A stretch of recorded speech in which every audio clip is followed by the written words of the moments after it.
개인 비서 박정우는 이른 아침 해무가 창문을 타고 흘러들어오는 가운데 묵묵히 업무 자료를 정리했다. 정우의 일과는 기계처럼 정확했다. 3층 규모의 하얀 벽돌 건물은 바다를 내려다보며 10년째 같은 정막을 유지하고 있었다. 오전 회의 자료 준비부터 시작해 일정 관리, 전화, 응대, 서신 정리까지 도현 회장의 모든 업무를 뒷받침하는 세심한 작업들이 시계처럼 돌아갔다. 30세인 그는 말수가 적었고 주인 강도현과도 업무상 필요한 대화만 나눴다. 하지만 그의 시선은 늘 한 곳을 향했다. 응접실, 구석 고급 가죽 소파 옆에 놓인 검은색 바이올린 케이스였다. 세월이 만들어낸 미세한 스크래치와 변색이 케이스 곳곳에 새겨져 있었지만 여전히 견고해 보였다. 정우는 매일 아침 응접실을 정리하며 그 케이스 주변을 특별히 정성스럽게 관리했다. 부드러운 용으로 표면을 닦고 금속 잠금 장치의 먼지까지 세심하게 제거했다.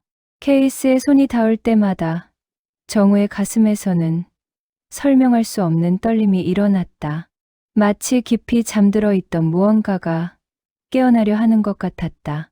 손끝으로 느껴지는 케이스의 질감은 어린 시절 꿈꾸었던 바이올린에 대한 갈망을 자극했다. 성모 보육원에서 자란 그에게 악기는 언제나 먼 세상의 이야기였다. 종종 정우는 케이스 앞에서 멈춰 서서 그 안에 무엇이 들어있을지 상상했다. 어떤 소리를 낼지, 자신의 손에서는 어떤 멜로디가 흘러나올지. 하지만 10년 전 도연이 엄중히 경고했던 말이 그를 붙잡았다. 절대 손대지 마시오. 그 한마디가 정우와 바이올린 사이에 보이지 않는 벽을 세워놓았다. 오늘도 정우는 케이스 앞에서 잠시 발걸음을 멈췄다. 아침 햇살이 대리석 바닥에 반사되어 케이스 표면을 황금빛으로 물들였다. 그 빛 속에서 케이스는 마치 살아있는 것처럼 보였다. 정우는 잠시 어린 시절을 떠올렸다. 음악실에서 들었던 바이올린 선율. 그때 느꼈던 가슴 뛰는 감동. 하지만 곧 현실로 돌아와 다시 걸음을 옮겼다.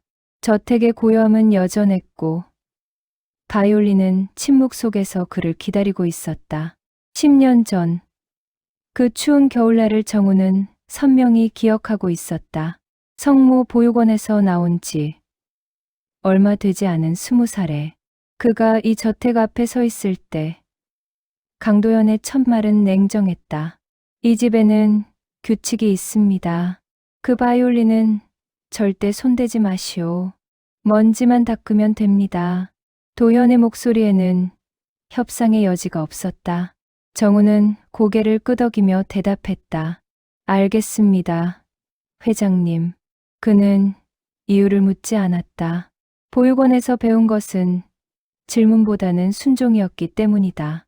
하지만 시간이 지날수록 그 금지가 정우를 더욱 괴롭혔다. 어린 시절, 보육원 음악실에서 낡은 피아노를 치며 꿈꾸었던 오케스트라 무대. 그는 바이올린이야말로 자신이 진짜 하고 싶었던 악기라는 것을 알고 있었다. 13살 때 음악 선생님이 말했었다.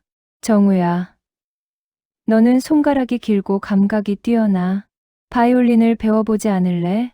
그 선생님은 정우의 음악적 재능을 일찍 알아보았다. 피아노를 칠 때 보여주는 절대음감, 멜로디를 한번 들으면 즉시 연주할 수 있는 능력, 그리고 무엇보다 음악에 빠져들 때의 그 몰입도. 이 아이는 분명 특별한 재능이 있어요. 선생님은 원장에게 말했지만 현실은 냉혹했다. 보육원에는 바이올린이 없었고 입양 가정에서도 음악은 사치였다. 20살이 되어 홀로 서기를 시작한 정우에게 바이올린은 더욱 먼 꿈이 되었다. 그러다 이 집에 들어와 매일 그 케이스를 보게 된 것이다. 매일 아침 케이스를 닦을 때마다 정우의 마음속에서는 잊혀진 갈망이 꿈틀댔다. 손끝으로 케이스 표면을 훑으면 마치 그 안에 든 악기의 떨림이 전해지는 것만 같았다. 때로는 케이스 근처에서 희미한 송진 냄새가 나는 것 같기도 했다. 그럴 때마다 정우는 가슴이 뛰는 것을 느꼈다. 도연은 가끔 정우가 케이스 앞에서 멈춰 서는 모습을 목격했다. 하지만 정우는 결코 선을 넘지 않았다. 10년 동안 단 한 번도 케이스의 잠금 장치를 만져보지 않았고 열어달라고 부탁하지도 않았다. 그저 조용히 먼지만 닦고 지나갔다.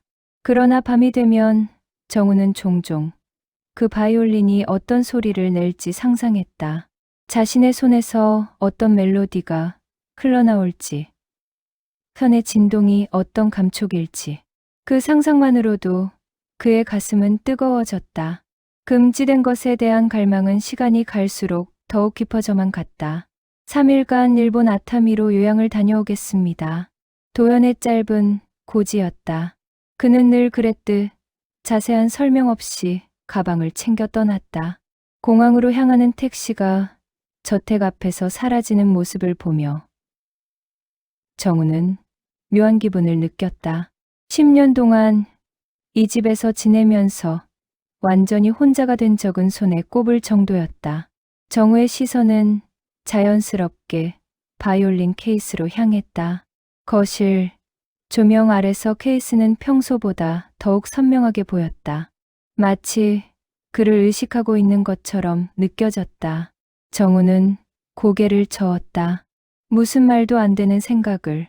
그러나 시간이 지날수록 그 시선을 떼기가 어려워졌다. 차를 다 마신 후에도 TV를 켜고 뉴스를 봐도 책을 펼쳐도 자꾸만 케이스가 신경 쓰였다. 마치 오랫동안 봉인되어 있던 무언가가 주인의 부재를 틈타 속삭이는 것만 같았다. 정우는 케이스 주변을 서성이기 시작했다. 10년 동안 늘 하던 대로 먼지를 닦았지만 오늘은 그 행동조차 다르게 느껴졌다. 밤 10시가 넘어서야 정우는 2층 자신의 방으로 올라갔다. 하지만 잠이 오지 않았다. 침대에 누워서도 자꾸만 1층 거실이 떠올랐다. 평소 도연이 있을 때는 한 번도 이런 적이 없었는데 오늘만은 뭔가 다른 기운이 온 집안을 감돌고 있었다. 새벽 1시 정우는 결국 침대에서 일어났다. 목이 말라 물을 마시러 간다는 핑계로 1층으로 내려왔다. 부엌에서 찬물을 한 컵 마시고 돌아가려다가 그만 거실로 발걸음이 향했다. 달빛이 창문을 통해 은은하게 들어와 거실을 비추고 있었다. 그 빛 속에서 바이올린 케이스는 마치 잠에서 깨어나 그를 바라보는 것 같았다. 정우는 케이스 앞에 조심스럽게 다가섰다. 평소처럼 먼지를 닦으려는 것도 아니었다. 그저 가까이 가고 싶었다. 이제 열어도 되지 않을까? 정우는 자신도 모르게 중얼거렸다. 10년 동안 단 한 번도 입 밖으로 내지 않았던 말이었다. 정우의 손은 케이스 앞에서 한참을 떨고 있었다. 10년간 지켜온 금기를 깨뜨리는 순간이었다. 그는 심호흡을 한번 크게 하고 조심스럽게 케이스의 금속 잠금 장치에 손을 올렸다. 차가운 금속의 감촉이 손끝으로 전해졌다. 딸깍. 작은 소리와 함께 첫 번째 잠금 장치가 열렸다. 정우의 심장은 점점 더 빨리 뛰기 시작했다. 두 번째 잠금 장치를 열자 케이스에서 희미한 송진과 오래된 나무 냄새가 풍겨나왔다. 그 향기만으로도 정우는 어지러울 것 같았다. 마침내 케이스의 뚜껑이 열렸다. 월광 아래 깊은 호박색 광택을 띤 바이올린이 모습을 드러냈다. 정우는 숨을 멈췄다. 그가 평생 꿈꿔왔던 그 악기가 바로 눈앞에 있었다. 바이올린의 표면에는 세월의 흔적이 새겨져 있었지만 여전히 아름다운 나뭇결이 살아 숨쉬고 있었다. 스트라디바리우스. 정우는 작은 목소리로 중얼거렸다. 케이스 안쪽에 붙어 있는 작은 라벨에서 그 이름을 확인할 수 있었다. 이것은 단순한 바이올린이 아니었다. 세계에서 몇 대 되지 않는 명기 중 하나였다. 떨리는 손으로 바이올린을 조심스럽게 들어 올렸다. 생각보다 가벼웠지만 그 무게감은 묵직했다. 수백 년의 역사와 수많은 연주자들의 혼이 담겨 있는 듯했다. 정우는 바이올린을 턱에 대고 자세를 잡았다. 어색하지만 자연스러운 동작이었다. 활을 집어든 순간 정우의 기억 속에서 잊혀졌던 멜로디가 되살아났다. 차이콥스키의 사랑의 슬픔, 보육원 시절 음악 선생님이 들려주었던 그 곡이었다. 정우야, 이 곡은 바이올린으로 연주할 때 가장 아름다워. 언젠가 내가 직접 연주해 보길 바란다. 활이 현을 스치는 순간 거실을 가득 채운 것은 놀라운 음색이었다. 정우 자신도 믿을 수 없을 만큼 아름다운 소리였다. 마치 오랜 세월 봉인되어 있던 감정들이 한꺼번에 터져 나오는 것 같았다. 처음에는 조심스럽게, 그러다가 점점 더 자신감 있게 활을 움직였다. 손가락이 현을 짚는 감촉, 활과 현이 만나며 만들어내는 진동, 그리고 그 모든 것이 합쳐져 만들어내는 선율. 정우는 지금까지 살아오면서 이토록 완전한 순간을 경험한 적이 없었다. 눈물이 볼을 타고 흘러내렸다. 기쁨의 눈물이었다. 30년 동안 꿈꾸어왔던 순간이 마침내 현실이 된 것이었다. 바이올린은 마치 정우의 마음을 읽기라도 하듯 그의 감정에 완벽하게 반응하며 울려 퍼졌다. 한편 그 시각, 일본 하네다 공항에서는 예상치 못한 상황이 벌어지고 있었다. 강도현은 탑승구 앞 의자에 앉아 안내방송을 듣고 있었다. 태풍 영향으로 인한 기상 악화로 두산행 항공편이 무기한 연기됩니다. 3일 일정의 요양이 하루 만에 끝나버린 것이었다. 아타미 온천에서의 휴식도 잠깐. 갑작스러운 몸살로 일찍 공항에 나왔지만 결국 발이 묶인 상황이었다. 도현은 한숨을 쉬며 핸드폰을 꺼냈다. 정우에게 연락할까 하다가 그만두었다. 어차피 늦은 시간이고 내일 아침에 알려줘도 충분했다. 다행히 다른 항공사 편으로 자리를 구할 수 있었다. 새벽 2시가 넘어서야 부산에 도착한 도현은 택시를 타고 해운대로 향했다. 평소보다 3일이나 일찍 돌아오는 길이었다. 저택에 도착했을 때는 새벽 3시였다. 1층 현관에 불은 꺼져 있었고 정우는 당연히 잠들어 있을 것이라 생각했다. 도현은 최대한 조용히 현관문을 열고 들어섰다. 신발을 벗고 거실로 향하려던 그때였다. 어디선가 희미한 선율이 들려왔다. 도현은 걸음을 멈췄다. 분명히 바이올린 소리였다. 그것도 매우 숙련된 연주였다. 하지만 이 집에서 바이올린 소리가 날 리 없었다. 10년 동안 그 누구도 그 악기에 손을 대지 않았기 때문이다. 설마. 도현의 얼굴이 굳어졌다. 그는 계단을 올라 2층 서재로 향했다. 서재 창문에서 1층 거실이 내려다 보였기 때문이다. 조심스럽게 서재 문을 열고 들어간 도현은 창문 쪽으로 다가갔다. 그리고 그가 본 것은 월광 아래서 바이올린을 연주하고 있는 정우의 모습이었다. 도현의 가슴이 철렁 내려앉았다. 분노보다는 충격이 앞섰다. 10년 동안 단 한 번도 그 선을 넘지 않았던 정우가 자신의 부재를 틈타 금기를 깨뜨린 것이었다. 그런데 더욱 놀라운 것은 정우의 연주 실력이었다. 마치 전문 연주자처럼 자연스럽고 숙련된 동작이었다. 그 순간 정우가 연주하는 곡이 무엇인지 때다른 도현은 더욱 큰 충격을 받았다. 차이콥스키의 사랑의 슬픔.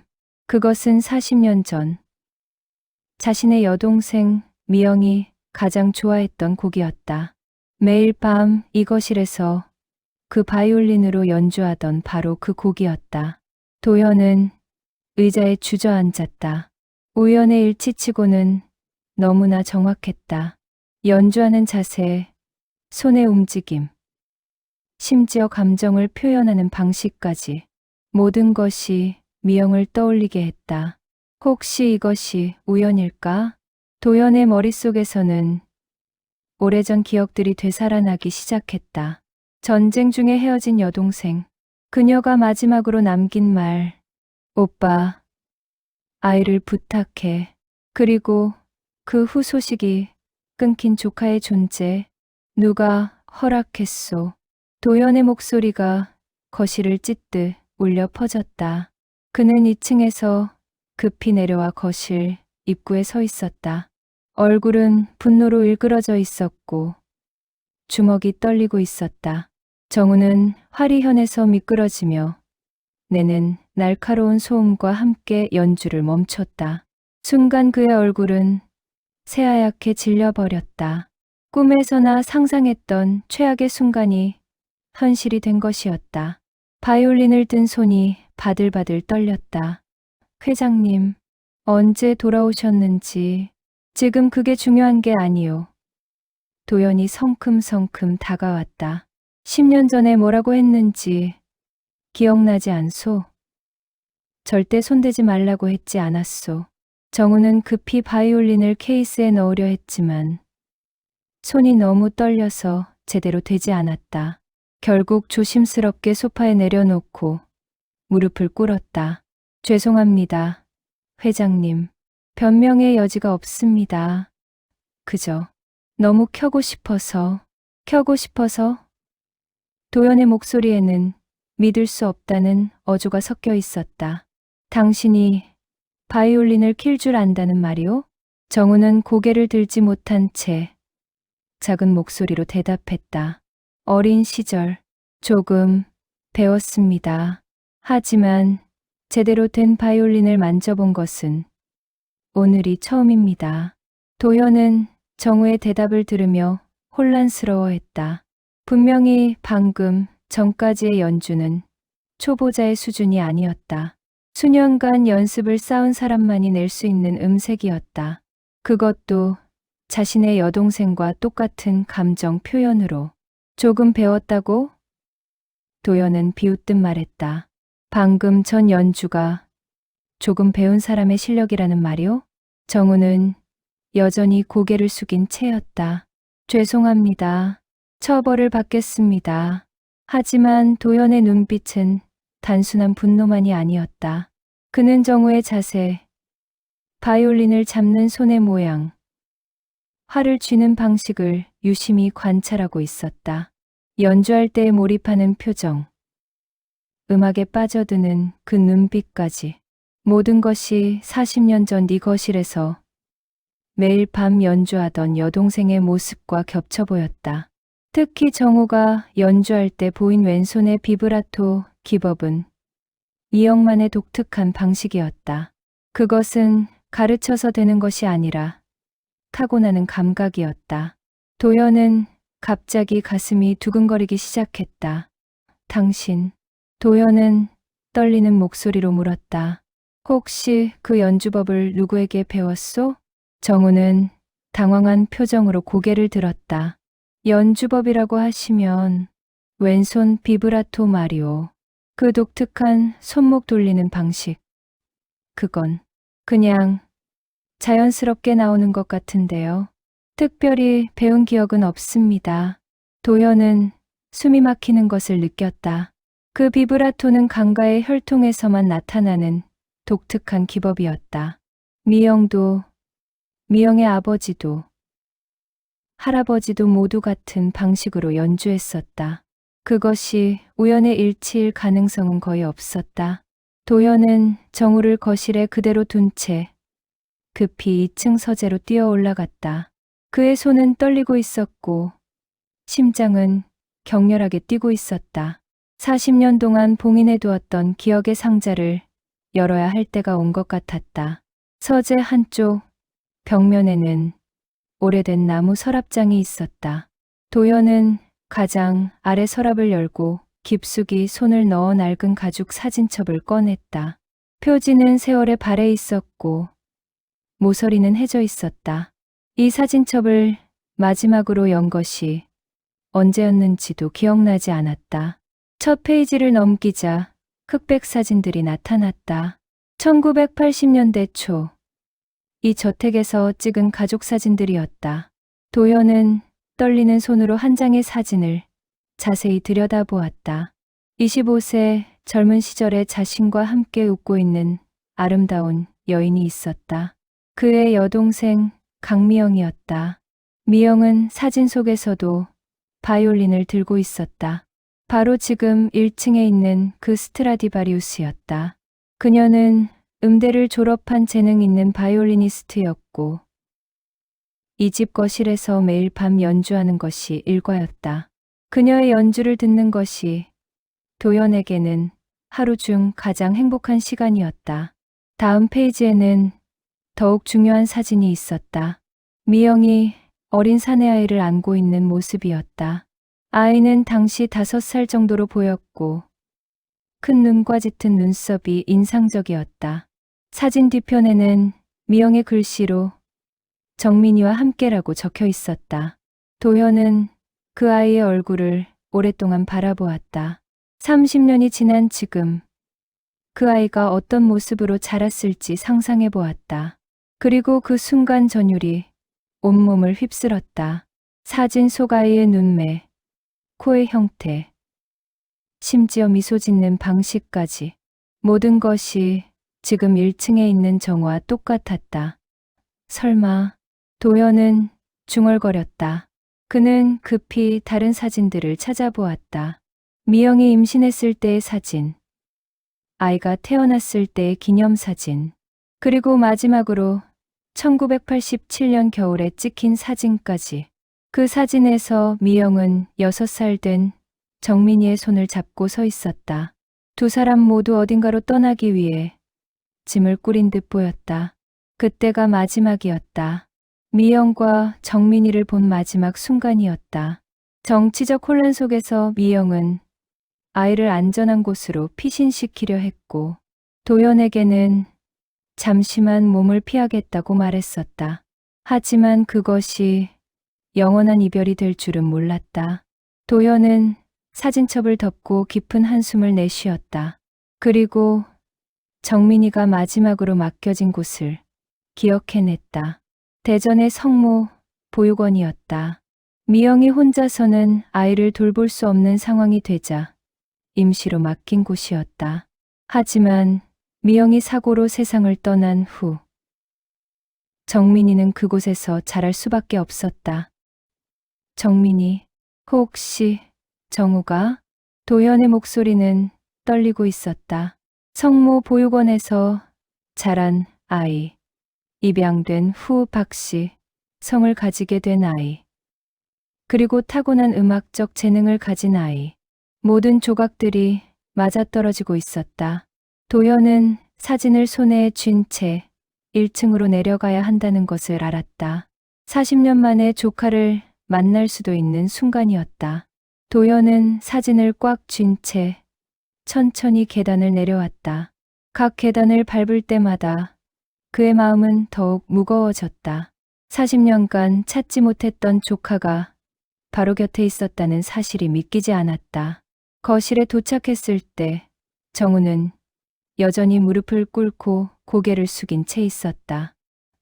정우 씨, 도연의 목소리는 이전과 달리 부드러웠다.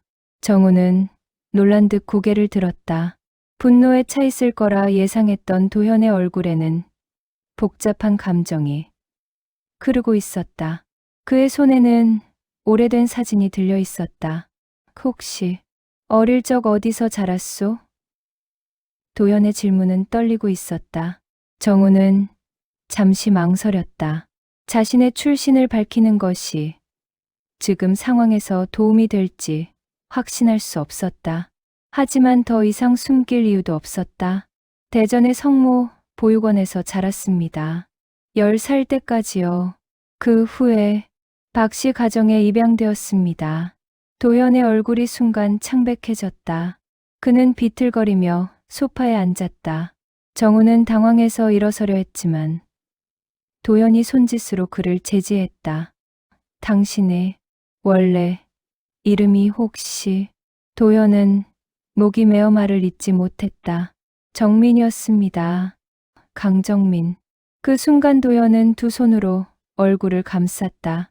어깨가 떨리기 시작했고 작은 흐느낌이 새어나왔다. 40년간 억눌러왔던 죄책감과 그리움이 한꺼번에 터져 나왔다. 미영아, 미안하다. 정민이를 이렇게 늦게 찾았구나. 내가 오빠로서 할 일을 제대로 하지 못했구나. 정우는 혼란스러웠다. 도현이 갑자기 우는 이유를 알 수 없었다. 그리고 미영이라는 이름도 처음 듣는 것이었다. 회장님, 무슨 일이신지. 도현은 눈물을 닦고 정우에게 사진을 내밀었다. 이 사진을 보시오. 정우가 사진을 받아들고 보는 순간 그의 눈이 커졌다. 사진 속에는 젊은 여인이 어린 남자아이를 안고 있었다. 그 아이의 얼굴은 분명히 자신이었다. 어렴풋하게나마 기억나는 얼굴이었다. 이 여인은 누구십니까? 당신의 어머니요. 내 여동생 강미영입니다. 도현의 목소리는 울먹이고 있었다. 그리고 나는 당신의 외삼촌이요. 정우는 사진을 떨어뜨릴 뻔했다. 30년 동안 궁금해했던 자신의 정체성, 그리고 왜 이렇게 음악에 끌리는지에 대한 모든 의문이 한순간에 풀렸다. 그럼 어머니는 지금 어디에? 도연은 고개를 저었다. 미안하오. 미영이는 당신을 보육원에 맡긴 지 얼마 되지 않아 교통사고로 세상을 떠났소. 나는 그때 당신을 찾으려 했지만 이미 입양이 진행된 후였고 개인정보 보호 때문에 찾을 수가 없었소. 두 사람은 한동안 말없이 서로를 바라보았다. 10년 동안 주인과 비서로 지냈던 관계가 한순간에 혈육으로 바뀐 순간이었다. 정우는 조심스럽게 바이올린을 집어들었다. 이번에는 도연이 말리지 않았다. 오히려 고개를 끄덕였다. 연주해 주시오. 미영이가 즐겨 연주하던 그 곡을. 정우가 화를 현해 대자 차이콥스키의 사랑의 슬픔이 다시 거실에 울려 퍼졌다. 이번에는 금지된 연주가 아니었다. 40년간 끊어졌던 가족의 인연을 다시 잇는 따뜻한 선율이었다.